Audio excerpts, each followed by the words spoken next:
Hello दोस्तों। मैं आपका दोस्त लखविंदर सिंह आज फिर से आया हूं आपके दिलो दिमाग में गांव की खुशबू को ताज़ा करने।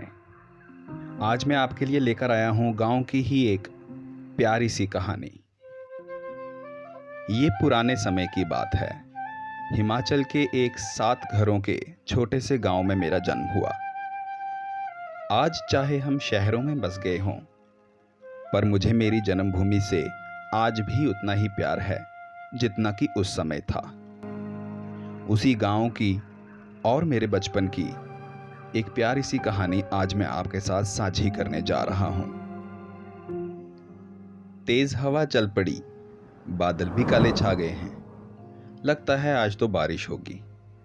चलो सब बच्चे अंदर चलो। ये बोलते हुए माँ ने हमें दरवाजे से अंदर की तरफ धकेला और दरवाजा बंद कर दिया। ये दोपहर के 3 बजे बारिश कहां से आ गई? अभी तो हमारा खेलने का टाइम था। मौसम को कोसते हुए मैं मन ही मन में उदास हो गया। अब 9 साल के बच्चे को खेलने के सिवा और लालच भी क्या होता है। अब मायूस सा मैं बिस्तर पर जा लेटा। थोड़ी बूंदाबांदी भी शुरू हो चुकी थी।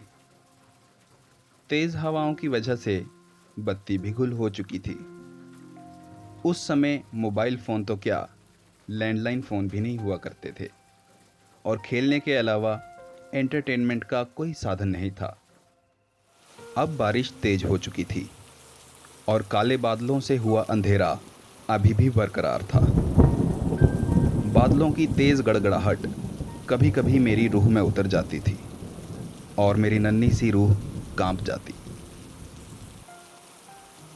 मेरे भाई बहन आपस में लड़ने में मशरूफ़ थे और मैं खुद में खो जाने के लिए तैयार था। न जाने क्यों खुद में ही खो जाना मुझे बचपन से बहुत पसंद है। आपको बताता चलूं कि हिमाचल के घरों की बनावट कुछ इस तरह से होती है कि नीचे एक कमरा और ऊपर एक और कमरा जिसे बोहड़ भी कहा जाता है। खुद में खोए हुए समय का पता ही नहीं चला। आ जाओ बच्चों, नाश्ता कर लो, तैयार है। तकरीबन 5:30 हो चुके थे और बोहड़ पर बने मिट्टी के एक टेम्परेरी चूल्हे पर माँ ने चाय पानी का बंदोबस्त कर दिया था।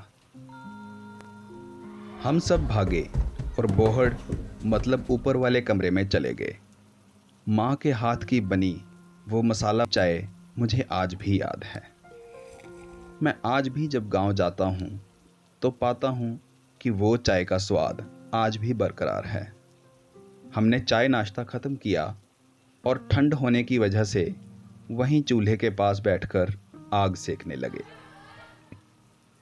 दिन बड़े होने की वजह से अभी अंधेरा होना शुरू नहीं हुआ था, तो मैं बोहड़ की ही एक दीवार में लगी खिड़की के पास जा बैठा और घर के पीछे के पहाड़ और दरख्तों से लदे हुए जंगल को गौर से निहारने लगा। और जैसे कि मैंने आपको पहले भी बताया था, मैं फिर से खो गया। उस नज़ारे को निहारते हुए मन ही मन में मैं सोचने लगा कि कुदरत भी कितनी अद्भुत चीज़ है और कैसे उस नीले आसमान के पीछे बैठे भगवान जी ने इसे बनाया होगा। बारिश की वजह से मैं हर चीज़ को एक अलग ही नज़रिए से देख रहा था और खिड़की से बाहर दिख रहे हर नज़ारे को 4 चांद लगा रही थी बारिश। और वो पहला दिन था जब मुझे बारिश से हमेशा हमेशा के लिए प्यार हो गया और मैंने पाया कि बारिश के साथ मेरा ये प्यार समय के साथ साथ और भी गहराता गया।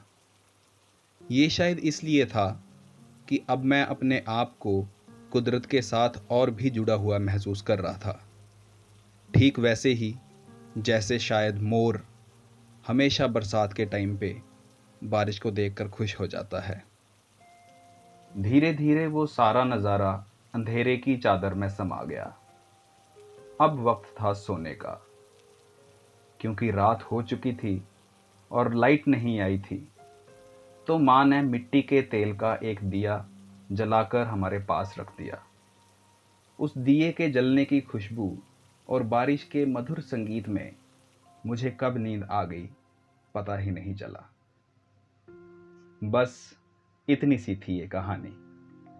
अगर आपको ये मेरी कहानी पसंद आई हो और आपने खुद को भी इसके साथ जुड़ा हुआ महसूस किया हो तो अपनों के साथ इसे शेयर ज़रूर करें। और ऐसी ही और कहानियाँ सुनते रहने के लिए गाँव टुडे चैनल को सब्सक्राइब करना ना भूलें। मैं आपका दोस्त लखविंदर सिंह ऐसे ही गाँव से जुड़ी हुई हर एक चीज़ आपके सामने लेके आता रहूँगा ताकि आपके मन से गाँव की खुशबू कभी अलग ना हो।